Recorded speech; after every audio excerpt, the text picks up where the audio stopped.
The city of Omaha's streets lined with police. A funeral for one of their own more than 45 years ago. Tonight, one of the men who was accused of killing that officer, David Rice, or as he'd later become known, Mondo Wilonga, is dead. Good evening, everyone. Thank you so much for watching WOWT 6 News 10 at 10. You know, it was just last year, thousands of people flooded the streets of Omaha following the death of Omaha police officer Carrie Orozco. She was the 25th officer killed in the line of duty in our city. In 1970, the city showed a similar respect for Officer Larry Minard. The young officer was born in Fremont, served in the Navy, and came home to serve Omaha as a police officer. He was killed when a booby-trapped suitcase bomb exploded. Minard arrived at a home at 28th and Ohio on August 17, 1970. As he approached on the porch, a suitcase sat full of dynamite. It exploded, killing Minard.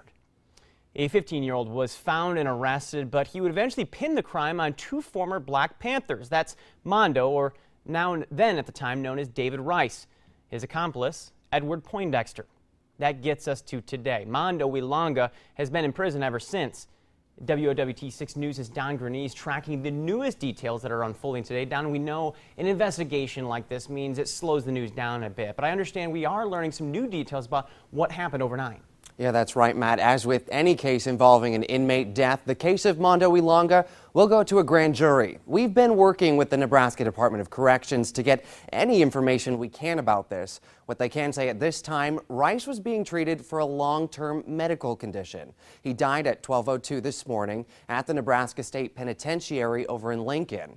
Wilonga, the smaller of the two men you see here on your screen, maintained his innocence until the end. In fact, he filed a number of claims trying to get a new trial. His attorney who represented him at his most recent appeal reacted to today's news.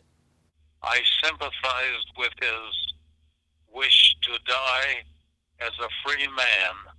I'm sorry that did not happen. I feel that his lifetime incarceration was an injustice.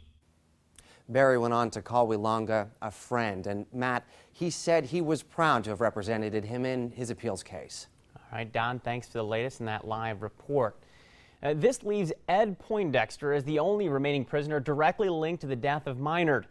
The case has brought a lot of interest over the years. The crowd you see over my shoulder, part of a group that was pushing for a new trial back in 2003. At the time, the case drew extra attention because of the jury's role in judging both the guilt or innocence and sentencing in a death penalty case. Here's a quick flashback to our coverage back in 2003. Sam Cooper was deputy county attorney during the trial. He says investigators had good reason to look at the two men. The reason that Rice and Poindexter were the people who, and they were the targets of the investigation right after it happened, was because about a month or 2 months earlier, a bomb had been set at the North Assembly out on Ames Street. And some thought Rice was responsible.